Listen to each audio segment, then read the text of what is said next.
Ah ouais, embarque ma belle, je t'amène n'importe voyons. où. Excusez-moi. C'est la thématique de l'épisode d'aujourd'hui. Cain? Oui, exactement. On va parler de Cain aujourd'hui à Petites Obsessions. Mais non, on va parler de voitures, de conduite, Oui, entre en fait, autres. on va parler de routes, moi principalement des noms et des nombres des autoroutes au Oui. Québec. Après, toi, je pense que tu vas nous parler du code de la route. Exactement. Une question qui me taraude et qui, je pense, ne taraude pas juste moi. Pourrait tarauder d'autres gens. Ça taraude d'autres gens aussi. Mais avant toute chose, on s'est même pas présenté, Will. Moi, c'est Will. Ouais, exactement. Toi, c'est- Puis moi, c'est Hélène. Ah, c'est ça. Fait que bienvenue à ce 33e épisode de Petites Obsessions. Oui, puis maintenant qu'on s'est présenté, tout ce qui manque, c'est le générique. Exactement.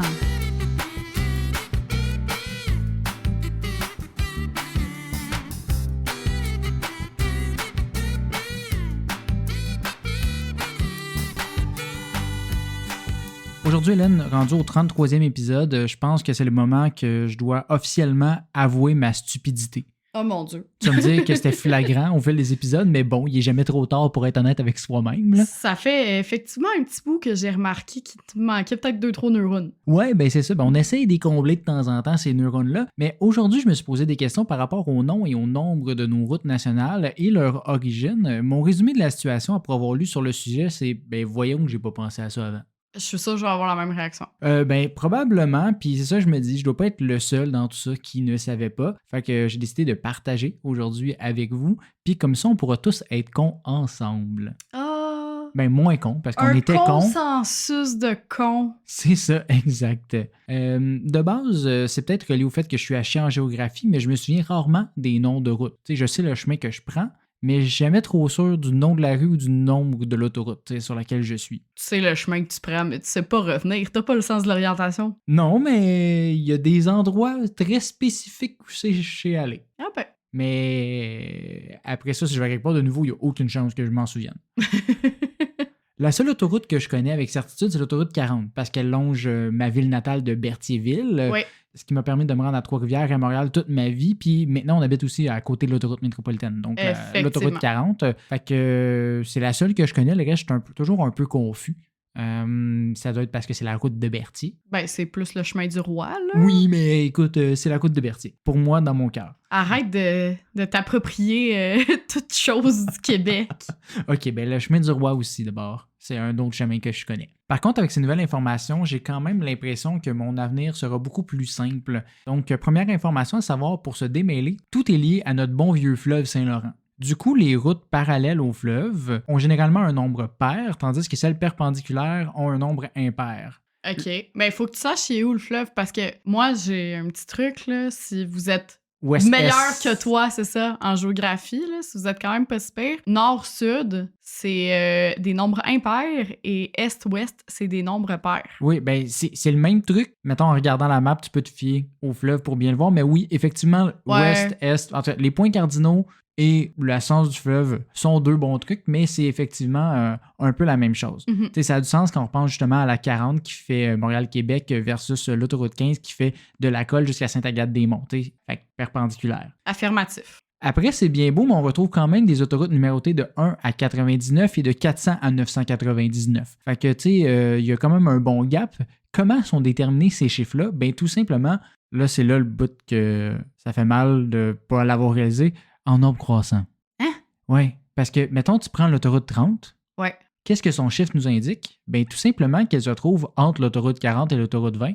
Ah ben, torpinouche. Ouais, c'est ça l'affaire.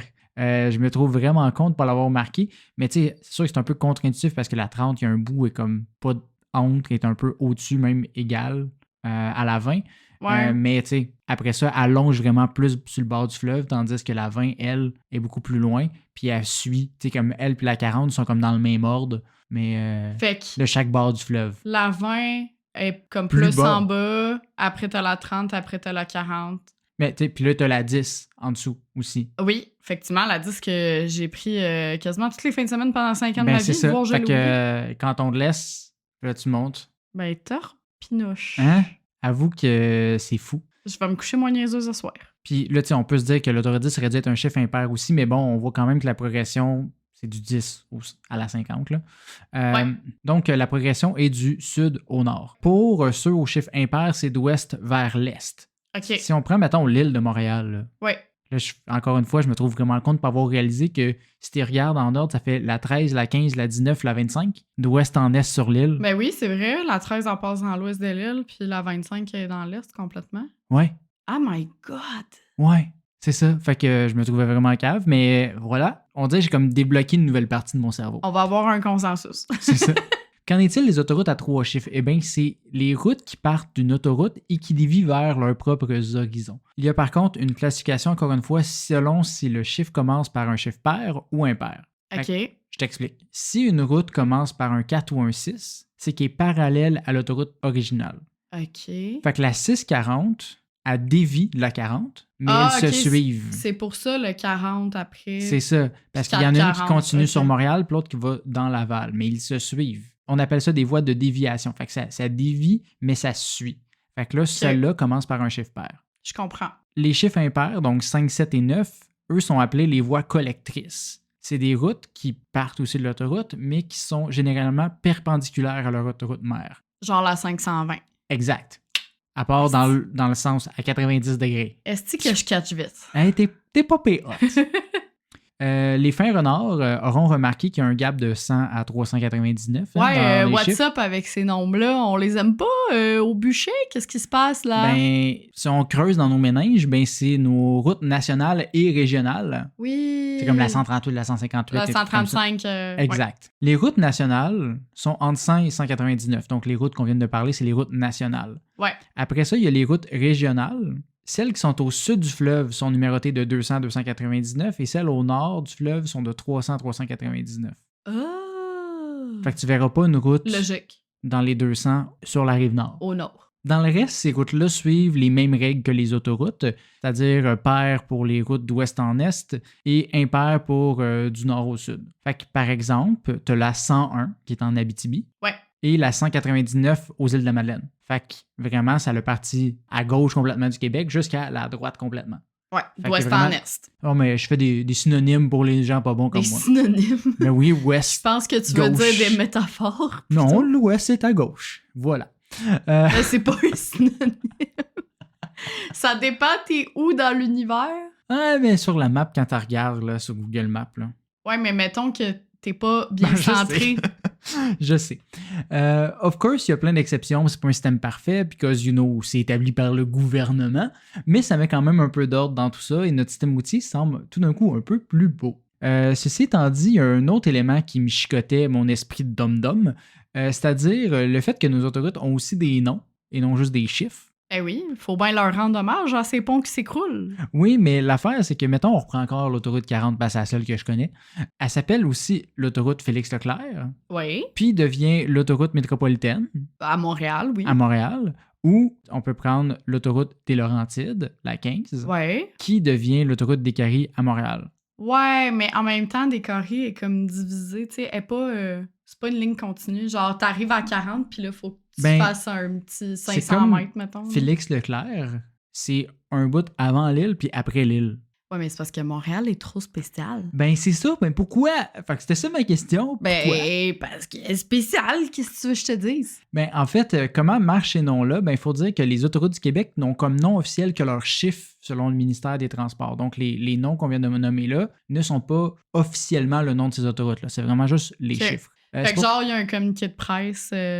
sur justement un accident de l'autoroute 40 dans le ministère des Transports. Ils vont dire autoroute 40, ils vont pas dire métropolitaine. I guess. OK. Mais c'est pour ça que certaines autoroutes n'ont pas de nom. Fait que, mettons, la 25, elle n'a pas un autre nom que l'autoroute 25. Les projets de désignation des autoroutes sont plus mis de l'avant par l'initiative de citoyens, d'organismes communautaires ou d'administrations municipales. Ces nominations-là sont plus locales et donc désignent plus des tronçons d'autoroutes que des autoroutes au complet. Fait que c'est juste qu'une partie du monde dit « Hey, cette autoroute-là, là, d'ici à ici, j'aimerais ça qu'elle s'appelle de même. » Si on le résume assez gros. Ceci étant dit, ça doit quand même passer à la commission de toponymie du Québec.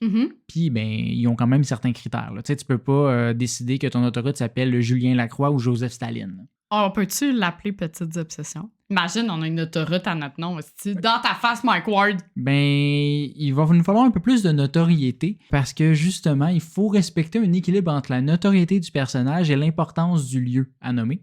Donc, je pense qu'on n'est pas encore assez important, mais peut-être pour une route de campagne, je te dirais. It's coming. It's coming. Puis aussi, il faut que le nom ait un lien avec le lieu et la personne qu'on souhaite commémorer. Fait que Staline, il fitait pas, là. Fait que, tronçons la jeunesse, commémorez-nous. C'est ça, exactement.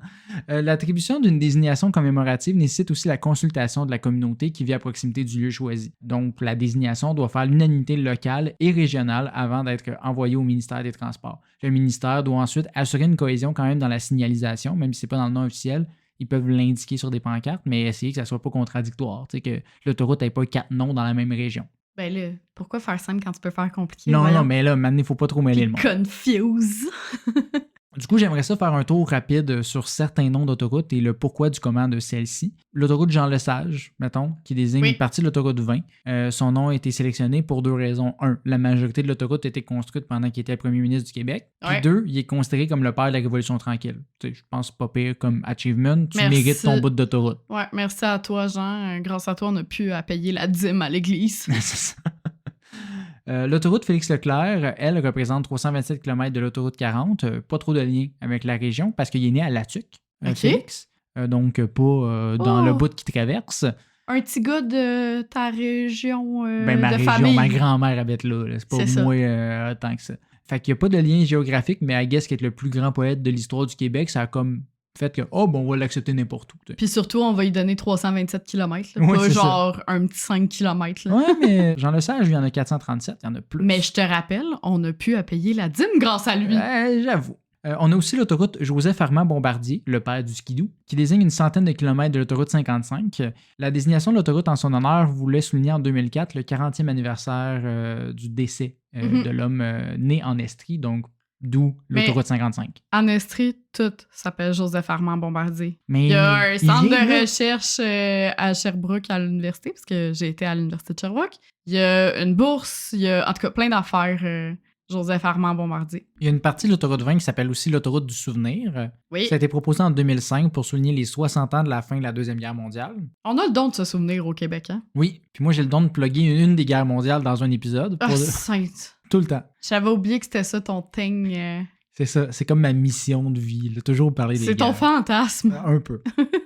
Il a aussi été suggéré en 2002 que l'autoroute 50 soit nommée Maurice Richard pour évoquer ses 50 buts en 50 parties. Mais grand homme! Ben quand même, mais c'est pas le cas à date d'aujourd'hui, fait que j'imagine que ça a été refusé ou ils sont vraiment longs avec la paperasse parce que 21 ans pour décider si oui ou non, c'est pas vite. Ben, ils sont très longs avec la paperasse, mais j'avais vu aussi quand le nouveau pont Champlain avait été construit qu'ils voulaient le nommer justement le pont Maurice Richard. Ben, il y a des gens, là, pas toute la société. Parce que sinon, il s'appellerait le pont Maurice Richard. Mais ça n'a pas passé. Ils ont décidé de reprendre le même nom du pont qu'avant. Ils s'étaient rendus loin dans la course, là, mettons. Parlant de Maurice, il y a aussi l'autoroute 540, qui est aussi appelée l'autoroute Maurice-Duplessis, sur un gros 5 km de la ville de Québec, sûrement en honneur du fait que les habitants de Québec sont racistes. Puis, tu sais, c'est 5 km, hein, fait que... c'est tout ce qui méritait. C'est pas plus que ça. Il y a aussi l'autoroute Robert Bourassa à Québec, mais j'ai pas de blague là-dessus. Tout comme j'en ai pas pour les autres premiers ministres comme René Lévesque, qui ont aussi leur autoroute, parce que, tu sais, être un premier ministre qui marque l'histoire, ça a assez d'importance pour une autoroute. Fait que soyez pas surpris si l'autoroute 25 que je vous parlais tantôt fasse honneur à Frankie Legault dans quelques années. Et Boborino. Eh oui. Il y a d'autres noms marquants comme l'autoroute Ville-Marie, en honneur de l'arrondissement et de l'ancien nom de Montréal. Oui. Il y a aussi Chomédé, en l'honneur du gars qui a fait Montréal. Oui. Il l'a fait fonder. Puis 1000 autres noms commémoratifs qu'on ne listera pas en long et en large aujourd'hui. Ceci étant dit, j'aimerais terminer avec 2 quick fun facts sur les ponts du Québec. C'est comme un petit sideway. Le pont Pierre-Laporte à Québec. L'homme qui a été kidnappé par la FTQ. Oui, le FLQ. Le FLQ. Mais la FTQ aurait pu aussi, mais non, c'est pas la même chose. On va rewind ça. L'homme qui a été kidnappé par le FLQ. Exactement. Mais en fait, son pont s'appelait initialement le pont Frontenac. OK. Puis finalement, on a décidé que il y avait déjà le château, ça valait pas la peine, fait qu'on l'a donné à Pierre. Puis on se sentait mal qu'il ait été kidnappé et tué. Ben, probablement, oui. C'est un grand journaliste et homme politique Mais aussi. J'ai une petite question, là. Ouais. À quand une autoroute ou un pont ou une rue en l'honneur d'une madame, d'une propriétaire d'utérus? Ben, t'arrives à mon deuxième et dernier fun fact. Ah! Le pont Victoria. Ah ben oui, c'est vrai. C'est la seule grande infrastructure au Québec commémorant une femme. Ah ben là, ça, je suis pas fière, par contre. Tu sais, je veux dire, il est où notre pont Pauline Marois, tu sais? Mais il y en a Je d'autres. préfère encore l'autoroute Hélène Maillé, même si c'est sur un tronçon de 13 km. Écoute, t'as pas terminé ta vie. Peut-être qu'un jour, il va en avoir un bout de route en ton nom. Plus de place aux femmes, c'est s'il ma vous plus plaît. grande aspiration maintenant. Puis, parlant de plus de place aux femmes et plus de place à toi, c'est ainsi que je te laisse la place pour la suite de cet épisode, Hélène. Voyons donc. Me flatter dans le sens du poil de même. Will, ça Oui? fait maintenant 7 ans que le gouvernement a fait une erreur monumentale, c'est-à-dire me donner mon permis de conduire. C'est exactement ce que j'allais dire. Ben non, je rigole. Comme tout le monde, j'imagine, j'ai eu 2-3 accidents le même soir. Oui, comme tout le monde. C'est pas juste toi qui as vécu ça. Non, en vrai, c'est une trop longue histoire pour cet épisode, mais je tiens à dire que j'étais derrière le volant seulement lors du premier accident de cette soirée de mars 2015. Ça pardonne tout. Puis, ben, je me suis quand même améliorée aussi, là, mais vois-tu, j'ai un problème qui me provient forcément de ma génétique. Je suis distraite pour certaines affaires. Puis, je dis que je dis que c'est héréditaire parce que mon père est du genre à créer un dégât d'eau en oubliant son bain ou à partir travailler en laissant la lumière du placard allumée. C'est pas mêlant, il doit se mettre un timer pour éteindre le barbecue. Je t'aime, papa, là, mais c'est probablement pas parce qu'on a touché au thermostat que tu payes plus cher d'hydro. Je pense que tout père est concentré sur son thermostat, puis c'est pas nécessairement relié au fait d'être distrait, là. Ça se peut. Mais touche pas mon thermostat. Bref, j'ai parfois des bulles au cerveau, puis ça, ben souvent, ça arrive soit sous la douche ou derrière le volant, étrangement. Ça, c'est le savon dans la douche. Ouais, c'est ça, c'est les effluves, là, ça me... Dégourdit le cerveau. Exactement. Merci de continuer mes phrases. Non, mais, tu sais, je pense que c'est parce que c'est là aussi que j'ai le moins de stimulation...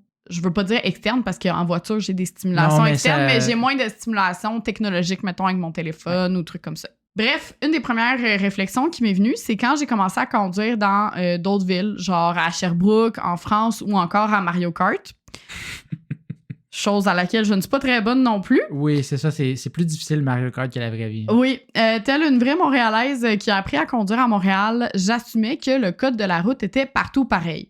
T'arrêtes quand la lumière est rouge, tu regardes des deux côtés après ton stop, puis t'essayes de pas écraser personne. Sauf qu'en sortant de l'île, je me suis rendu compte d'une chose, ben t'as le droit de tourner à droite sur un feu rouge dans cette jungle qu'est la vie. Ben, il faut que t'arrêtes quand même avant, là. Tu peux pas juste comme free pass, là, mais oui. Ben c'est ça, mais j'ai appris que plus tard, c'était la même chose à New York parce que, ben j'imagine que nous aussi, là, Montréal, on a compris de quoi qui fait qu'on est cool, là, tu sais. Les deux seules villes cool, là, en Amérique du Nord. C'est ça. Bref, pourquoi à Montréal et à New York, on peut pas tourner sur une rouge? Petite parenthèse ici, au fil de mes recherches, j'ai constaté que cette pratique était permise en Chine et dans toute l'Amérique du Nord, sauf à Montréal et New York, évidemment. Ça veut dire que techniquement, en France, vous êtes hors la loi lorsque vous faites ça. Hey, j'ai une parenthèse. Vas-y. France. J'ai appris la semaine passée qu'à Paris, il n'y a aucun stop. Effectivement.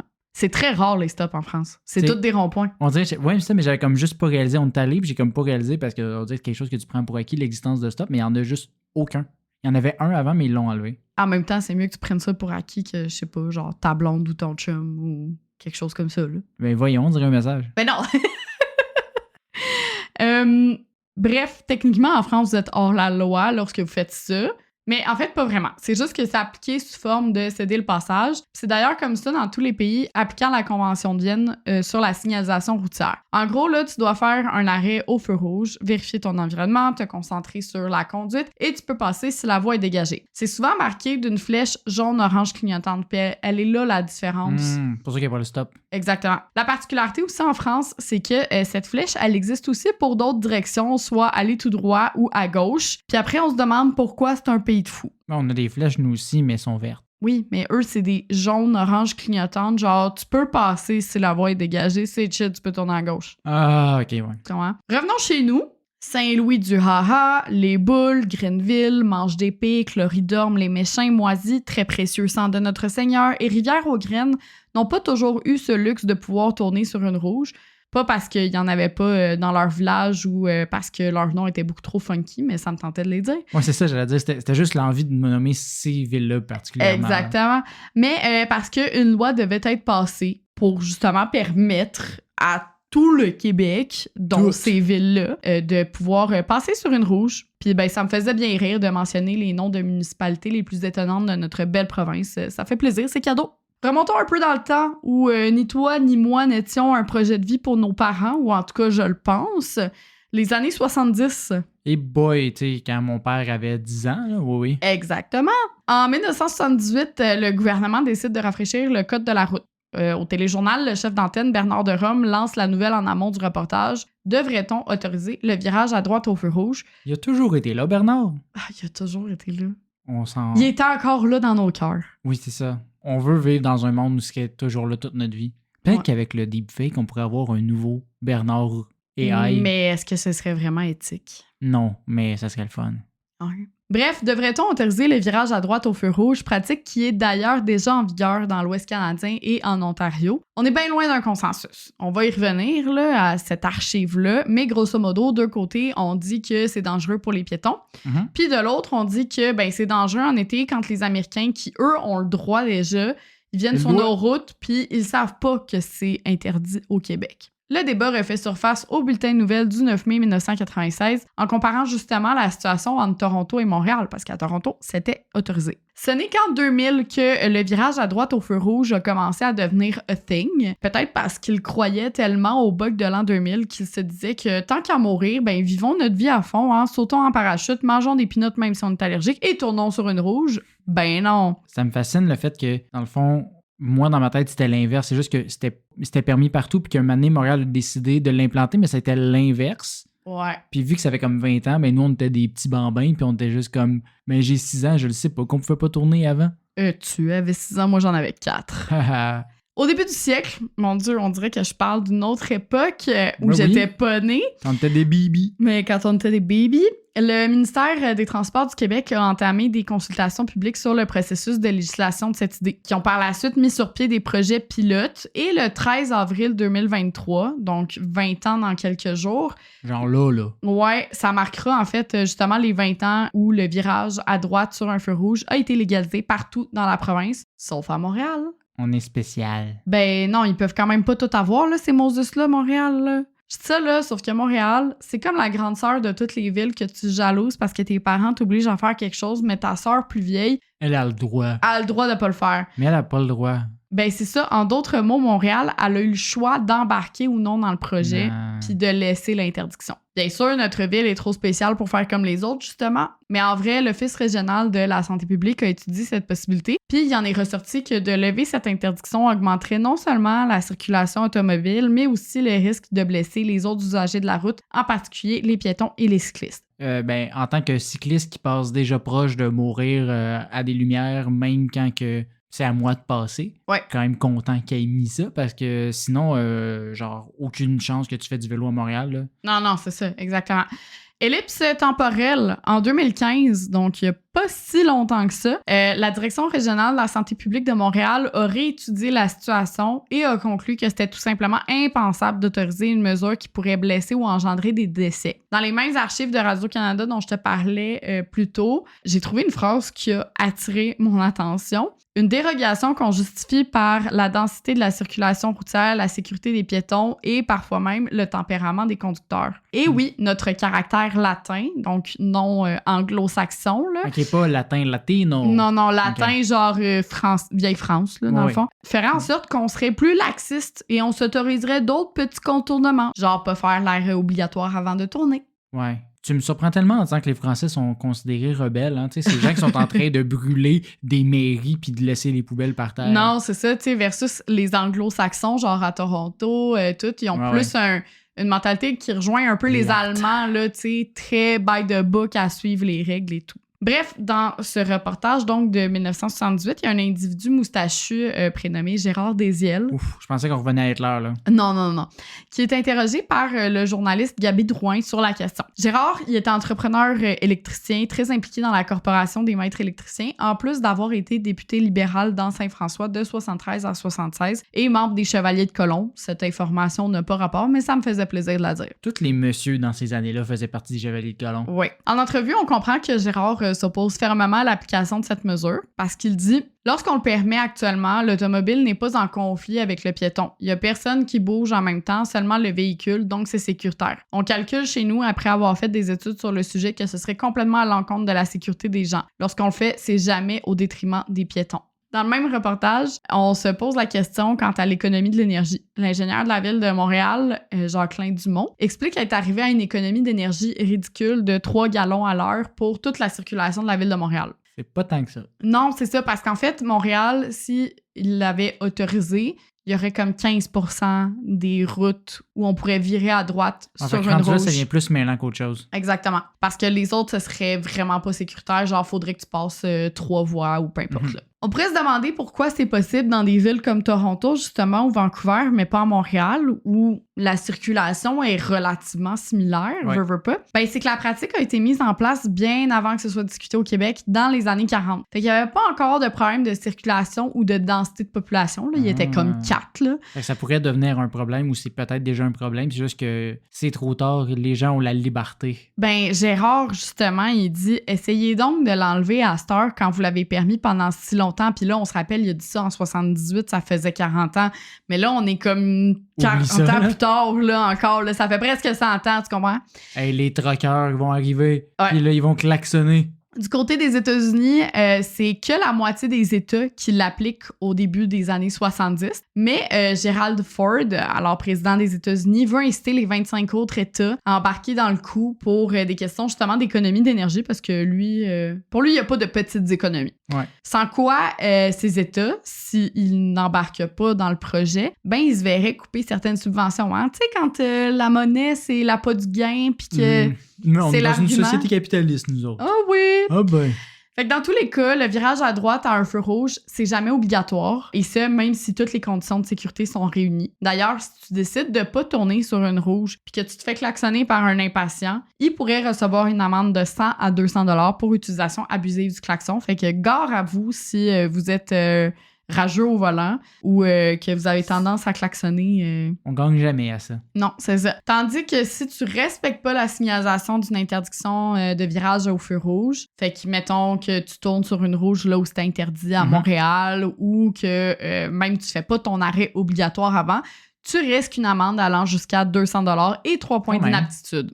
Quand même. Fait que gare à toi. Et tout ce que je viens de dire concerne tout type de véhicule routier, auto, moto, vélo. Bon, j'allais dire, ça rime en haut, tu dois t'arrêter avant de tourner, sauf que... Ça aurait pu s'appliquer au Segway. Ça s'applique aux Segway, ça s'applique aux camions, aux trottinettes, aux autobus, aux kayaks, name it. Oui, il y a des stops sur les kayaks. J'ai décidé. Oui, c'est ça, j'étais comme... Attends une minute, j'ai eu un bug au cerveau, mais ouais... Rivière des Prairies. Et là, tu me connais, ça peut pas être la seule loi étrange du code de la route. En Allemagne, sache qu'on considère ta voiture comme un espace de vie privée. Fait que tu peux conduire tout nu. On comprend mieux pourquoi ce serait le paradis des naturistes. C'est pour ça que le monde roule vite là-bas, c'est pour pas qu'on y voit. Oui, c'est ça.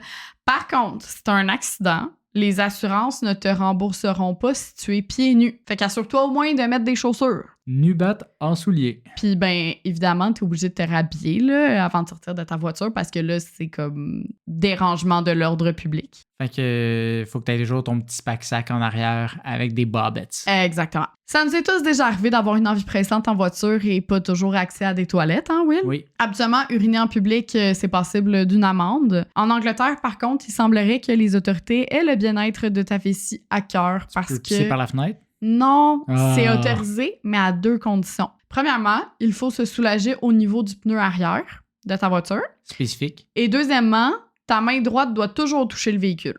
Pour être sûr que si ton char se fait rentrer dedans, t'es safe. En même temps, c'est une façon pour que t'essayes pas genre d'être à 4 mètres puis de viser très loin, pogner ton pneu puis dire je visais mon pneu, mais là on te voit plus. Fait que si tu touches au véhicule, t'es collé puis il y a moins de chances qu'on te voit.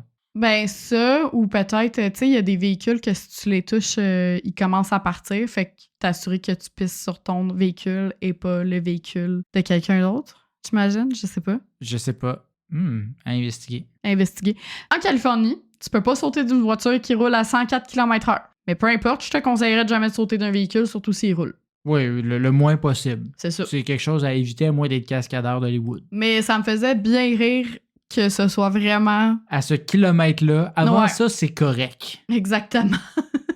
Avant ou après. Ah, c'est ça. 130, on s'en fout. Let's go, girl. En Alabama, surprenamment, c'est interdit de conduire les yeux bandés. Je vois vraiment pas pourquoi. Mais je le ferais pas. Au Kentucky, les femmes ont le droit de conduire en maillot de bain dans 3 cas de figure seulement. Premièrement, si elles sont blessées. Fait que, mettons, tu reviens de la plage, puis il y a un requin qui t'a croqué. T'as le droit. C'est correct. Si elles sont escortées par 2 policiers, j'ai pas d'exemple. Pas 1, pas 3, 2. Et si elles ont avec elles une arme pour se défendre en cas d'attaque. Fait qu'une femme en bikini, c'est trop sexuel pour conduire une voiture. C'est ce que je comprends. Exactement. Mais dans tous les cas, si t'as un AK-47 dans ton coffre à gants, c'est chill, tu peux être en maillot de bain. Si t'as un AK-47 dans ton coffre à gants, c'est impressionnant. non, mais n'importe quelle arme contondante. Cette loi existerait d'ailleurs depuis 1920. Elle n'a jamais été mise à jour. On comprend pas pourquoi. Au Minnesota, t'as le droit d'avoir un gorille dans ta voiture, mais il doit obligatoirement s'asseoir à la place du passager. S'il est assis sur la banquette arrière, tu peux avoir une amende. Mais ça prend beaucoup de place, un gorille, pour être assis en avant, puis je pense pas que ça arrive souvent. Mais moi, je comprends pas. Tu mets un gorille dans ton char. Ah, mais écoute... Tu tiens pas à la vie, Mais s'il faisait du pouce... Anyway. Oh, je suis pas sûre. Au Tennessee, tu n'as pas le droit d'attirer sur un animal depuis ton véhicule, sauf si c'est une baleine. Ben, en fait, sûrement c'est quelqu'un qui dit que ça serait impressionnant que quelqu'un le réussisse, fait que je vais y permettre. Mais pourquoi une baleine? Je sais pas. Mais pourquoi les États-Unis tout court? Ouais. À Denver, dans le Colorado, c'est illégal de conduire un véhicule noir les dimanches. Ah, ben écoute, les dimanches, c'est réservé aux corbières. Exactement. Mais oui, mais souvent, c'est noir. Non, mais justement, c'est juste ceux qui ont le droit d'être là.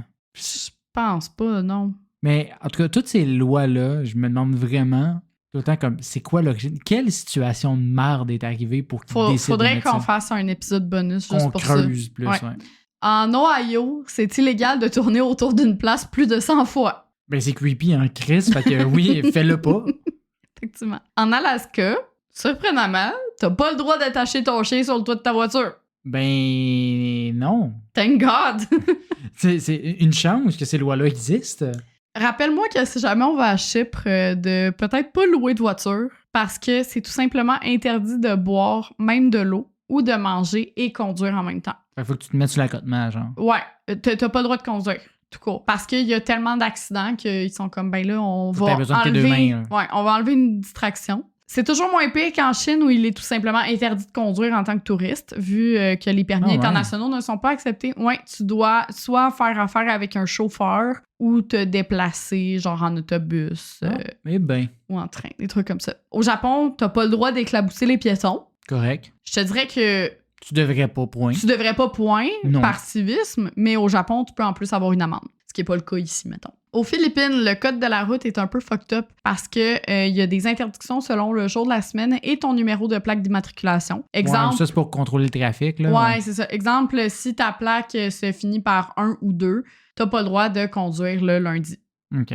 Au Danemark, tu es dans l'obligation de regarder sous ta voiture avant de partir pour t'assurer qu'aucun enfant ne s'y trouve. Mais c'est une bonne chose en soi. Je veux dire, on veut pas frapper d'enfants. C'est une bonne chose, mais je suis sûre que, 1, personne le fait, puis 2, pourquoi juste les enfants? Je veux dire, Mémé, si elle est en dessous du véhicule, tu veux pas y rouler Mémé dessus? a moins de chances de rentrer, par contre, en dessous. C'est encore drôle. C'est vrai. Elle fait peut-être du pilates. Aux Émirats arabes unis, j'imagine que les piétons ont priorité, mais les chameaux aussi. Fait que si t'as un accident qui implique un chameau, tu devras verser une compensation financière à son propriétaire. Parlant de chameaux, savais-tu que c'est interdit d'en conduire un sur l'autoroute au Nevada? En conduire, en gros guillemets, là. Ben, aucune idée si c'est permis, par contre, sur les routes de campagne, mais... Ouais, mais sur l'autoroute, pas de chameau. C'est pas assez vite, quand même. Ça va pas à 100 km/h. En Suisse, c'est interdit de laver sa voiture le dimanche. Cette règle-là est en place pour permettre aux travailleurs de se reposer et de profiter d'un jour de congé sans être dérangés par le bruit des nettoyeurs à haute pression. Par contre, en Suisse, tu risques une amende si ta voiture est sale. Point. Point. Juste sale. Ouais. C'est broye. Fait que gare à toi. Surtout qu'en Russie, ils ont pas l'air de niaiser en ce moment. Circonscription automatique. Finalement, on n'est pas si pire que ça avec notre interdiction de tourner au feu rouge. Pas si pire. Ici, nos gorilles peuvent être assis où ce qu'ils veulent. Ça, c'est important. Ouais, non, ils vont rester en liberté. En liberté? OK. Dans mon cas. Ils rentreront pas dans ma civique. OK. Donc, merci, Hélène, pour ces lois loufoques et cette explication. Je pense qu'on a appris beaucoup sur des choses simples, mais c'est là qu'on est utile. Hein? Puis si vous voulez toujours apprendre des choses plus funky comme ça dans le futur, suivez-nous sur les réseaux sociaux, Facebook, Instagram, TikTok, pour savoir quand est-ce que les épisodes sortent. C'est dans 2 semaines. Puis aussi, on met d'autres types de vidéos funky complémentaires à ce qu'on fait dans le podcast. Mais bien entendu, le plus important, c'est de nous suivre sur Spotify, Apple Music, YouTube, où est-ce que sont littéralement nos épisodes. Donc abonnez-vous, donnez-nous des bonnes notes, puis on a hâte de vous voir puis de vous entendre nous dire qu'est-ce que vous avez aimé de cet épisode-là. Bye! Bye!